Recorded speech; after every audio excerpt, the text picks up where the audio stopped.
Hey everybody, I'm in Clallambe, which is, I'm going towards the northwesternmost part of Washington, and my destination is Cape Flattery. Cape Flattery. Just so many names to remember. I wanted to see more of the rainforest, but like I said, it was shut down for road construction. So instead, I decided to come up here, and this is beautiful.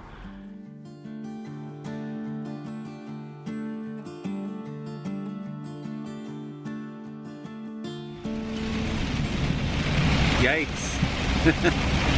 This is the hardest rain I've experienced here in Washington so far.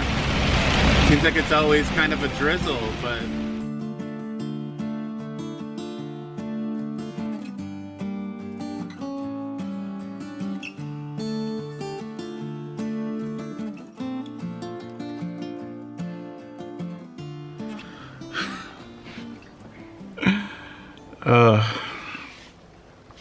so that was quite a ride all the way up to Cape Flattery. It was like a roller coaster. It was a non-stop, twisty, turny, and I was completely carsick. And I was driving. I can imagine if I was sitting in the back seat of somebody's car, they would have to pull over so I could toss my cookies. I was trying to think of a nicer, less crude way to say that. I heard some noise in the back, and occasionally, like, my drawers will jiggle open, like the latches. And then I know that noise because it happens often enough that, you know, I know the noise and I pull over and I fix it when I can. But this noise was different. And then there were like noises of things rolling around. I'm like, oh, what the heck happened? And I didn't film it at the time because it was just embarrassing. And again, I was feeling carsick and I just felt like jumping in the ocean. So my whole side of my van disconnected from the wall. My shelves, my countertop, my cabinet, my clothes, everything. It pulled out. There was enough turns, and I wasn't even going fast. Like, you're supposed to go 20 miles an hour around these turns. That's how crazy they were.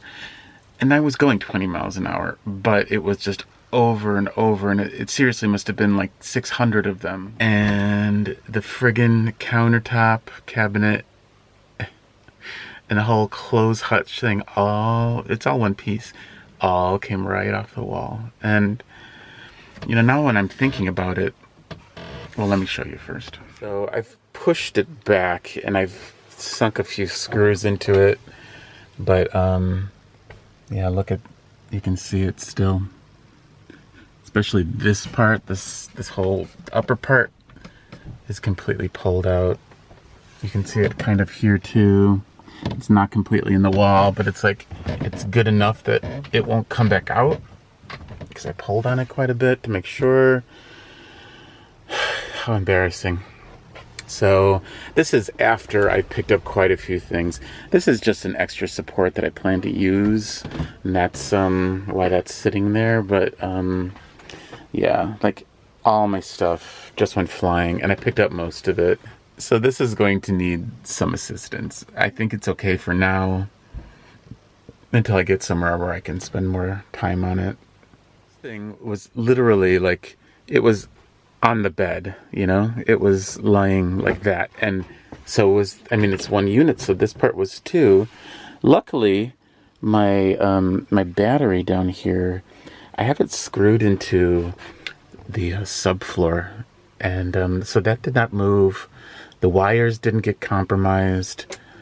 Even the wiring that I have a little switch down here that turns on just the center light.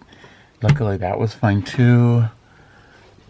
It could have been much worse, so thank goodness. I'm feeling like it's a pretty major fail, and I'm feeling kind of defeated and embarrassed by it. When I built the thing, it was built as one giant piece of furniture. The bed bumped up against the shelves and the counter, and it was secure because it was one unit. It was one big, massive thing that was very well supported.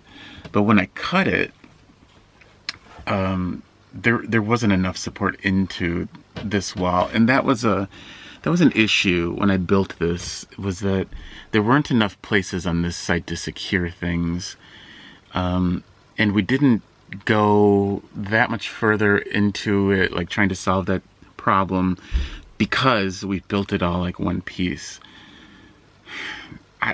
I didn't really think about it when I did this. I had other things on my mind, and I just wanted to get it done. I wanted to get it done before I left Scott and Terry's. So I didn't really put that much thought into it. And it's not like Scott did anything wrong. It was just, yeah, it's my fault. It's me not thinking it through completely 100%. And that's not usually an issue of mine. I usually think things through over and over and over, and just something I kind of spaced out about. So just thinking, oh, my van's so great now, and I was walking back and forth and enjoying the heck out of it and thinking how wonderful, and why didn't I do it sooner and all this stuff, and then pretty major fail.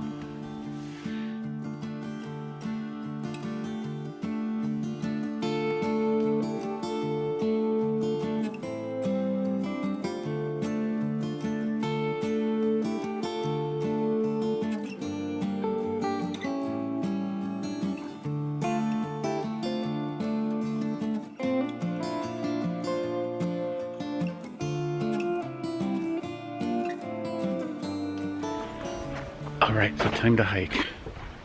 Time to blow off some steam. Center myself a little bit, I think. I think I need it. So this is a half-a-mile hike. It's down, half a mile down, and then half a mile up. So I didn't do much research on this hike. Ooh, we're pretty far up.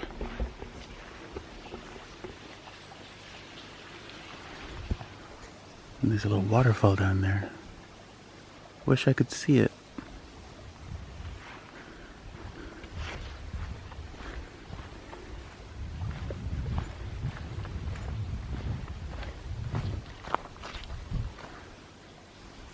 Yeah, I'm gonna go for it.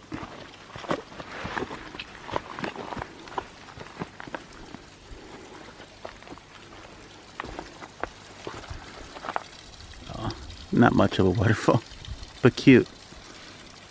And look at that land bridge. Oh my goodness. That is cool. It must have been... Okay, I have to go down and look at it. This climb back up might not be fun, but that's okay. That was slippery. Well, there's the cute little waterfall. But this is what was so interesting to me. I was thinking maybe it was already a bridge and roots grew across it, but no, I think it's some downed trees. Yeah, they're just downed trees, and roots just grew completely across it like that. I hear a helicopter. Hopefully everybody's okay.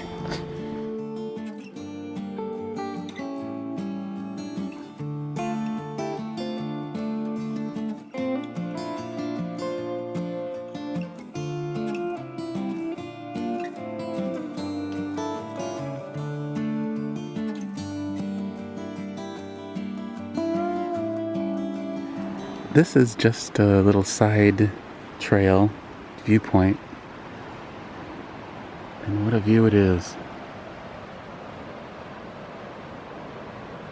Well, I just climbed over all these roots to get to this viewpoint, which is even better, unless you're scared of heights. Here comes the helicopter again.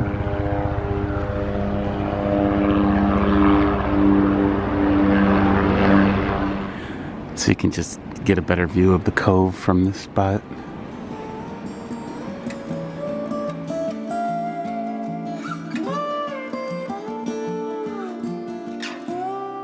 love this. It reminds me of like a pirate ship or something.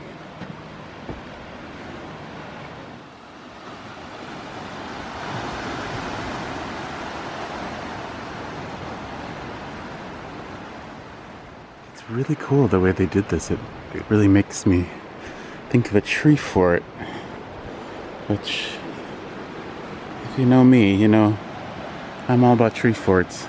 I'd like to live in one.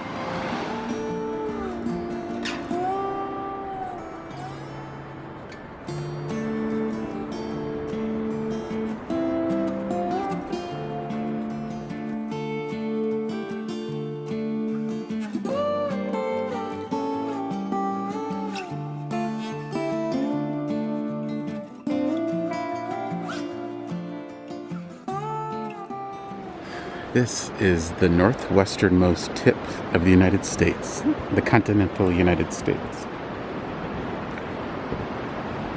Actually, that is the most northwestern tip.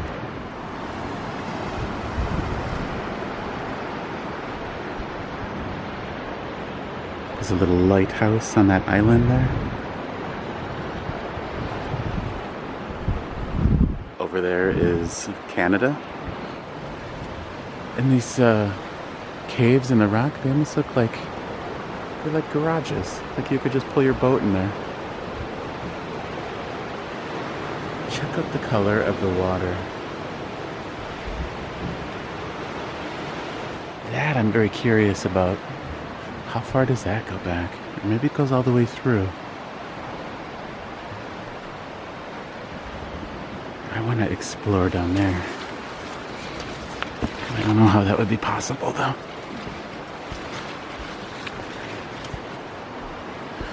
Oh, jeez. The tree.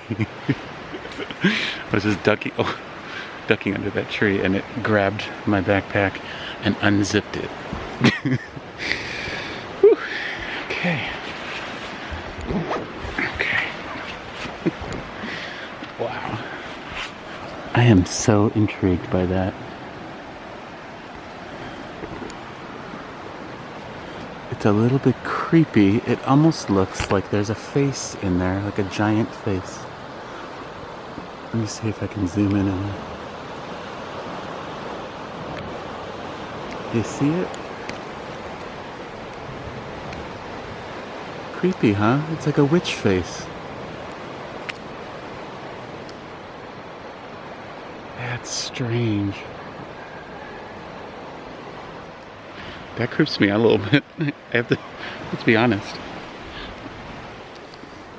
So my little side path led me back to my tree fort.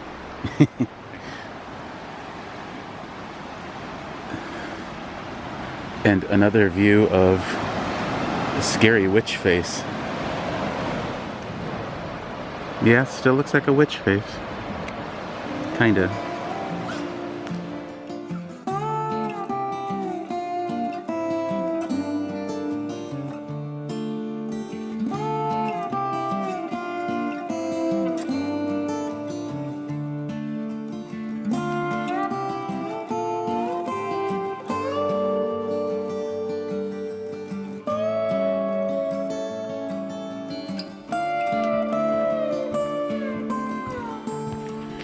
Well, I'd say the hike did me some good. I'm not thinking about my van anymore. Feeling a little more centered. So for me, hiking, being out in nature, I wouldn't say it can correct my problems, but it can definitely make me feel a little better about them.